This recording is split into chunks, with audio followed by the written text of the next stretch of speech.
सोनं महाराष्ट्रातील प्रत्येकाच्या जिव्हाळ्याचा विषय, पण गेल्या काही दिवसांपासून सोन्याच्या आकाशाला भिडणाऱ्या भावाने सगळ्यांचीच झोप उडवली होती. लग्न कार्यांसाठी दागिने बनवायचे असतील किंवा गुंतवणुकीसाठी सोनं घ्यायचं असेल, प्रत्येक जण विचारात पडला होता की अजून भाव वाढतील की काय. पण मित्रांनो, आज 15 मार्च 2026 रोजी एक जबरदस्त बातमी आली आहे. गेल्या काही दिवसांमधील सर्वात मोठी घसरण आज सोन्याच्या आणि विशेषतः चांदीच्या भावात पाहायला मिळाली आहे. एकाच दिवसात हजारो रुपयांचा फरक हे काय संकेत देत आहे? हा फक्त एक छोटासा ब्रेक आहे की सोन्याचे भाव खरंच खाली येणार आहेत. जर तुम्हाला या घसरणीचा फायदा घ्यायचा असेल किंवा तुम्ही भविष्यातील गुंतवणुकीचा विचार करत असाल तर हा व्हिडिओ मिस करू नका, कारण आज आपण फक्त भाव बघणार नाही तर या घसरणी मागचे अस्सल कारण आणि भविष्यात काय होऊ शकते याचे सविस्तर विश्लेषण करणार आहोत. मी तुम्हाला खात्री देतो की हा व्हिडिओ शेवटपर्यंत बघितल्यानंतर तुम्ही तुमचा निर्णय अधिक चांगल्या प्रकारे घेऊ शकाल. नमस्कार, चला तर मग थेट मुख्य मुद्द्यावर येऊया. आज सराफा बाजारात नेमकी काय परिस्थिती आहे ते बघूया. सुरुवात करूया सोन्याच्या भावापासून, आणि तेही प्रति 10 ग्रॅम म्हणजेच 1 तोळ्याच्या दराने. 24 कॅरेट सोन्याचा,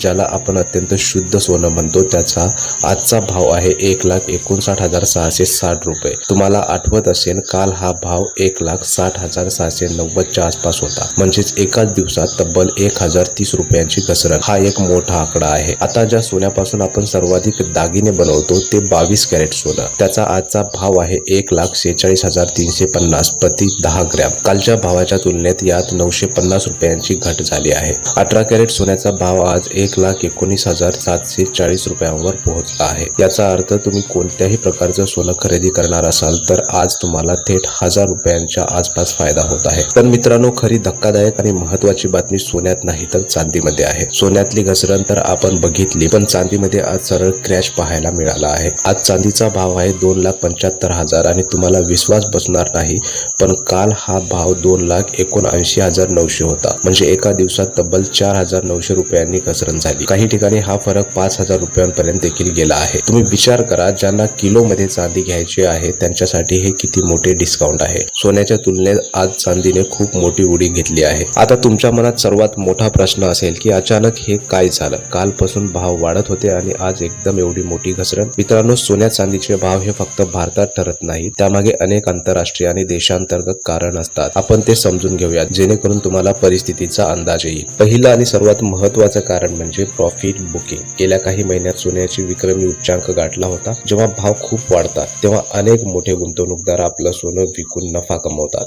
जेव्हा बाजारात सोन्याची विक्री वाढते तेव्हा त्यांचे भाव नैसर्गिकरित्या खाली येतात. आज हेच घडल्याचं पाहायला मिळत आहे. दुसरं कारण आहे अमेरिकन डॉलरची स्थिती. सोन्याचा भाव आणि डॉलरचा भाव यांचा जुना संबंध आहे. जर डॉलर मजबूत झाला तर सोन्याचे भाव आंतरराष्ट्रीय बाजारात थोडे कमी होतात, कारण डॉलरमध्ये सोनं खरेदी करणं महाग पडतं. आज डॉलरमध्ये झालेली थोडी सुधारणा हे देखील या घसरणीचं एक कारण असू शकतं. भारतातील परिस्थिती बघायची झाली तर MCX मल्टी कॉमोडिटी एक्सचेंज वर सोन्याचा भाव आज 1,59,000 पर्यंत खाली आला आहे. हे संकेत देत होतं की दिवसभरात बाजार नरमच राहणार आहे. या सर्व कारभारांचा एकत्रित परिणाम म्हणून आपल्याला ही घसरण पाहायला मिळत आहे. हा एक महत्वाचा मुद्दा आहे जो अनेकांना माहीत नसतो. तुम्ही नागपूरमध्ये असाल, पुण्यात असाल किंवा मुंबईत सोन्याचे भाव सारखेच नसतात. आजच्या रिपोर्टनुसार चेन्नईमध्ये सोन्याचे भाव थोडे जास्त आहेत. तिथे 24 कॅरेट सोन्याचा भाव 16,102 प्रति ग्रॅम तर 1,61,020 प्रति 10 ग्रॅम आहे. मुंबई आणि दिल्लीमध्ये भाव चेन्नईपेक्षा थोडे कमी आहेत. याचा अर्थ तुम्ही राहता त्या शहरावरही सोन्याची किंमत अवलंबून असते. अंतिम किंमत कशी ठरते हा भाग लक्षपूर्वक ऐका. सर्वात महत्वाची गोष्ट म्हणजे मी तुम्हाला हे जे भाव सांगितले ते स्पॉट प्राइस, मूळ किंमत आहेत. जेव्हा तुम्ही सराफा दुकानात दागिन्यांची खरेदी करायला जाता तेव्हा अंतिम किंमत ही यापेक्षा जास्त असते. त्यात काय काय असतं? मूळ किंमत मी सांगितलेली, GST 3%, वस्तू आणि सेवा कर, मेकिंग चार्जेस हे 10 ते 15% असू शकतात, TCS काही विशिष्ट अटीनुसार. त्यामुळे जेव्हा तुम्ही 10 ग्रॅम 22 कॅरेट सोने खरेदी करायला जाल तेव्हा तुम्हाला साधारणतः 15 ते 20,000 रुपये GST आणि घडणावळीचे एक्स्ट्रा द्यावे लागतील. हे लक्षात ठेवूनच तुमचं बजेट बनवा. चला तर मग आता सर्वात मोठा प्रश्न, आता सोनं चांदी खरेदी करण्याची योग्य वेळ आहे का? हा एक अत्यंत गंभीर प्रश्न आहे आणि याचं उत्तर एका शब्दात हो किंवा नाही असं देता येणार नाही.